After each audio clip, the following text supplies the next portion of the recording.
This episode is brought to you by Progressive Insurance.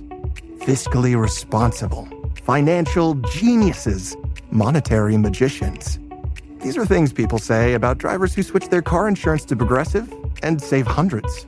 Visit Progressive.com to see if you could save. Progressive Casualty Insurance Company and Affiliates. Potential savings will vary, not available in all states or situations.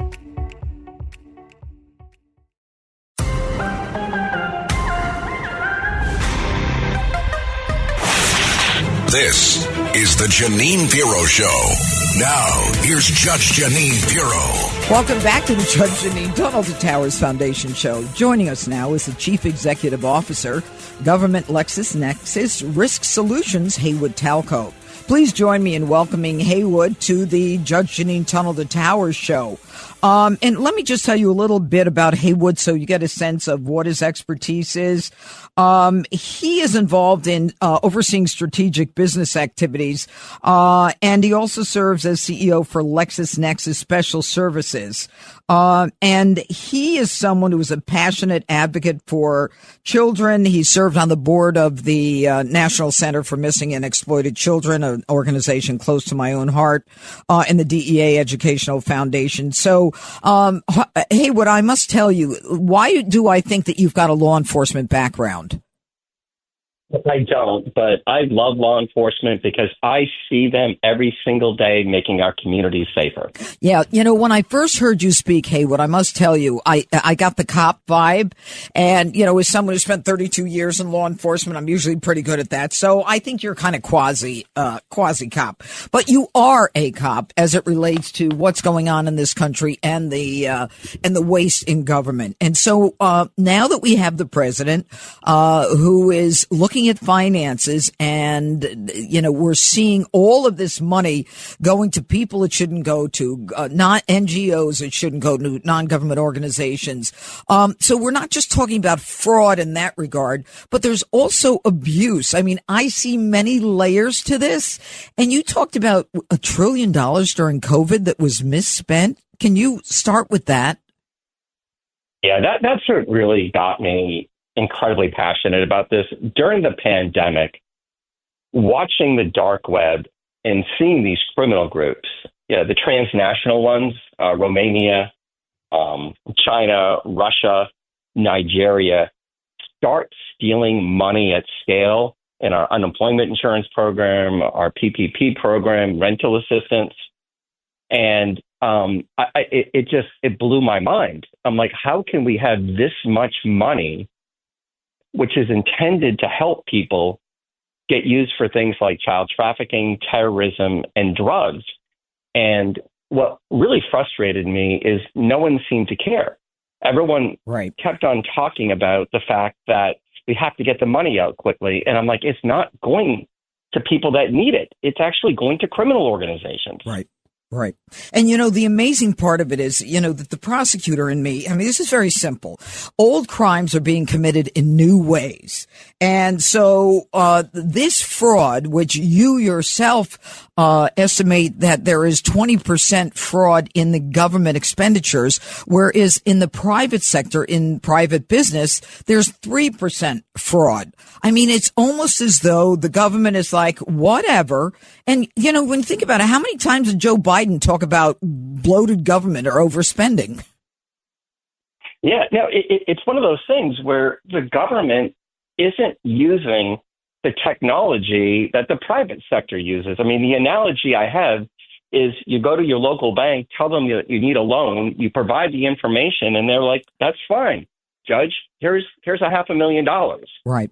But they never checked your income. They never checked if you were a real person. They never did any of those things. And that's what the government does. And that's why they lose so much money every single day. So the question is, we know that there is inertia. I mean, you know, they just don't care. And it's not only about the money and how it's being spent, but I think a lot of people in these government positions don't even care about the fundamental mission of their job, whether it's Pete Buttigieg or, you know, with the transportation and, you know, what we saw happen in East Palestine in Pennsylvania or Ohio, I'm sorry. And, you know, it's the fundamental aspect of it. So you can't expect them to go after the waste and fraud. But there's something even worse than that. When we look at Doge unearthing money to USAID, I kind of separate the two. So during COVID, individuals apply for money who are not real and they get that money. But now with USAID, how does that money get to terrorists and NGOs? Do Congress people say, I want this much money to go here, and then USAID has never refused a voucher or a request to send money out? Yeah, I'm not as familiar with the USAID, but, you know, when you talk about the federal workforce, I would say there's a lot of really good people in there. The problem starts with the antiquated technology and the antiquated processes. Imagine you work at the USDA, Judge, and you have a rule book that has 10.2 million words in it. How in the world can you follow it? And then I think the other problem in government is the lack of incentive. Right. Warren Buffett had this unbelievable quote about getting rid of the deficit a couple of years ago, where he said, if the deficit is more than 3% of GDP, no member of Congress can run for re-election. Yep. And I think the same thing applies to the people that are running these programs. They have zero incentive to stop fraud. Mm-hmm. And also, what no one talks about at the end of this is there's a victim here. Somebody used a stolen identity. They got benefits in somebody else's name. And when that real person comes to go get their unemployment insurance, their PPP loan, rental assistance, or their tax refund, they can't get it and they are tortured. And something happened to my mother back in July that just made that point so visceral for me. The emotional distress is caused by the lack of government doing what the private sector does every day. Right. Right.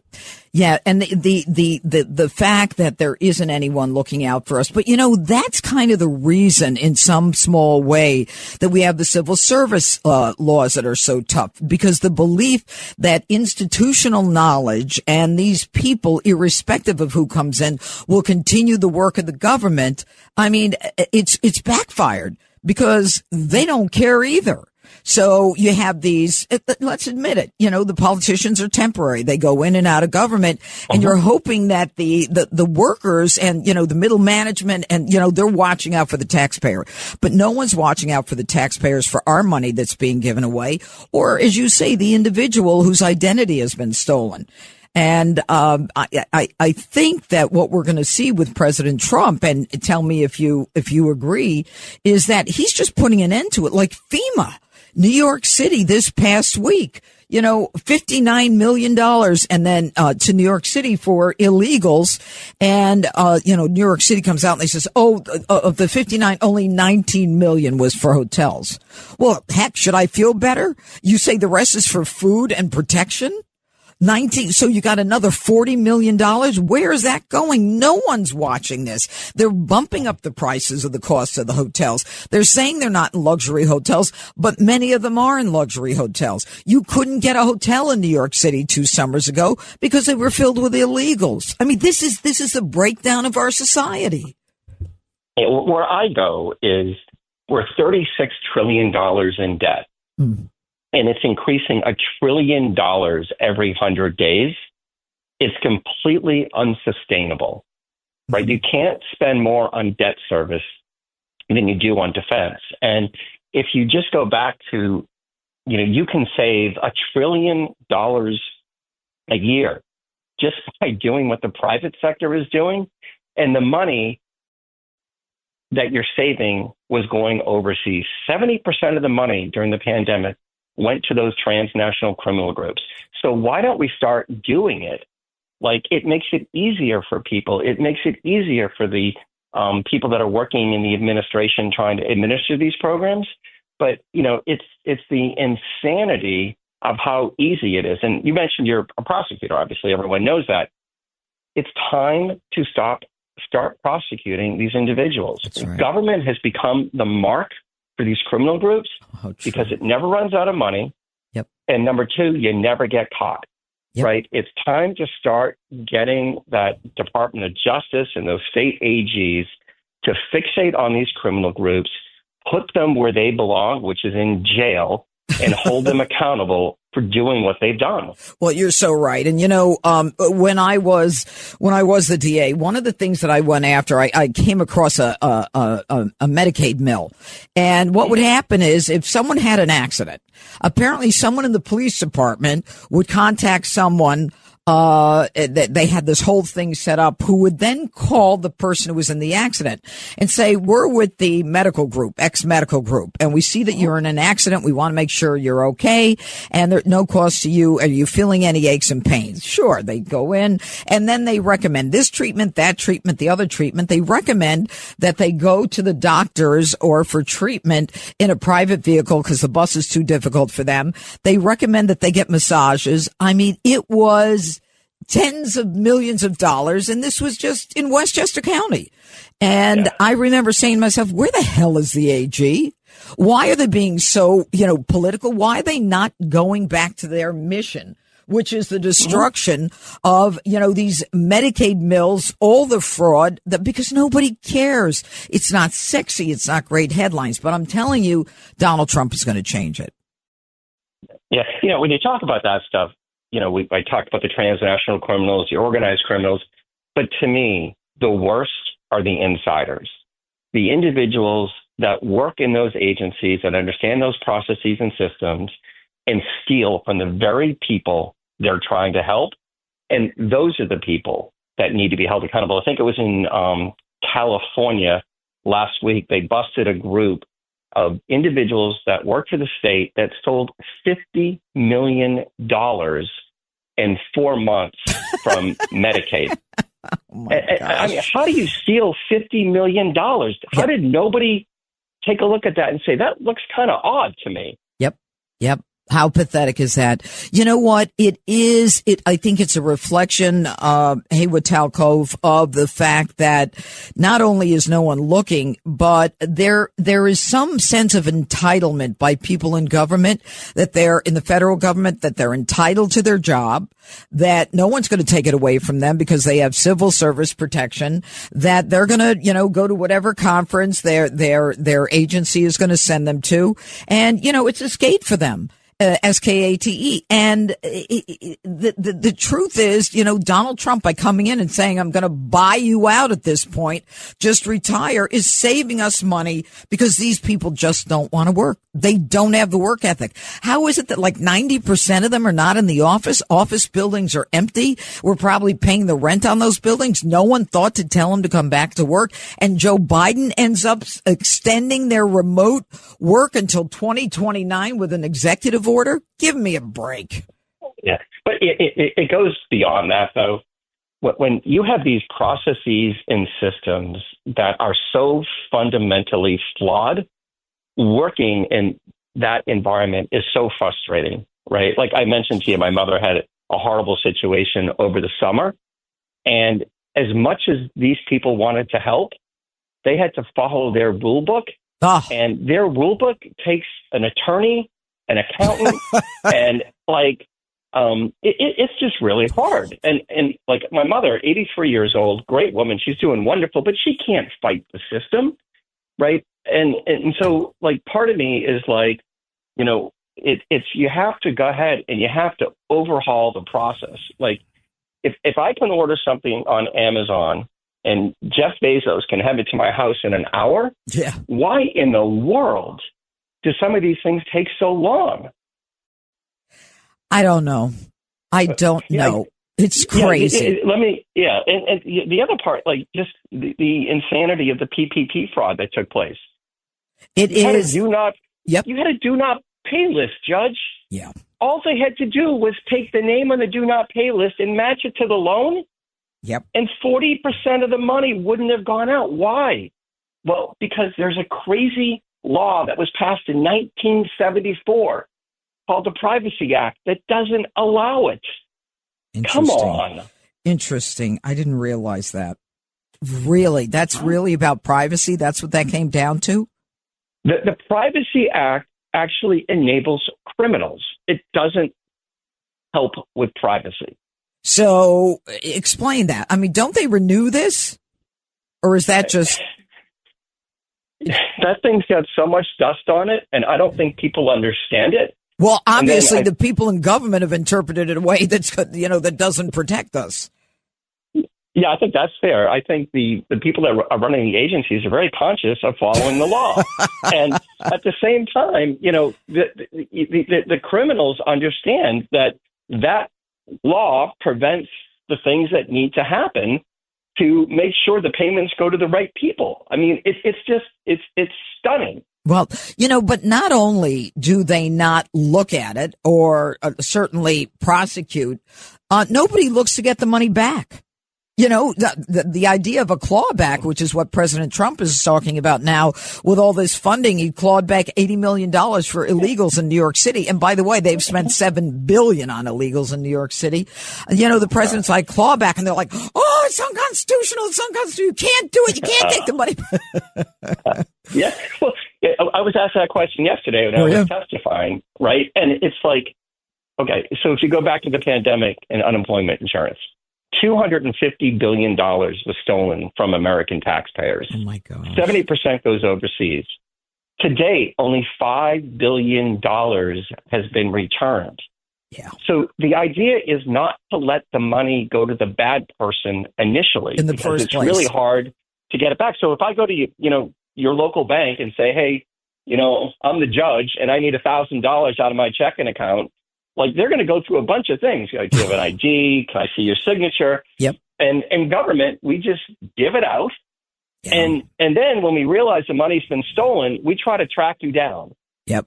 It's really hard to track down people when they don't even live in this country. Yep. How sad. What do you think? I mean, are you optimistic, Haywood Talcove, going forward? I mean, do you think better days are ahead, or? I have been on this topic for 15 years. Wow. We wrote a bestseller back in 2008. Tell us the name of it. Where's the Fraud? Yeah. And we also have a webpage called fraudoftheday.com, where we've been highlighting all the ways taxpayers are losing money. But I really feel this time is different. $36 trillion in debt, increasing it $1 trillion every 100 days. And at the end of the day, it's a data and technology issue, right? The bad actors have data and technology. Government and the private sector have better technology and better data. Yeah. It's just time to apply it so we stop torturing individuals that are entitled to benefits. Yep. And that's the saddest part, because there are people who obviously are entitled. Can I tell you, I just looked it up, fraudoftheday.com. Welcome to Fraud of the Day website. Fraud of the week, the last 5 days. Amazing. This is an incredible website. When we started that website, I said, are we going to have enough material? Yeah. They tell me that thing is going to go on for generations. Every single day we find different types of fraud, and we try to let people know. Okay. And what group is this? What organization is this, Haywood Talcove? LexisNexis. We created it to shine a light on all the different ways fraud takes place in the government sector. All right. Haywood Talcove, everybody, thank you so much for joining us. You're doing God's work at this point. God bless you for doing this. And you know what? I am optimistic going forward. I think that for the next 4 years anyway, we're going to pay a close look to this. But the sad part is the American taxpayer works so darn hard is funding all of this fraud. Anyway, thanks so much for being with us, Haywood. We look forward to having you on again. And I will follow you on this website, fraudoftheday.com. Haywood Talcove. You do that. And thank you so much for having me. Oh, no, it's a pleasure. You're great. Thank you. It's the Judge Jeanine Show.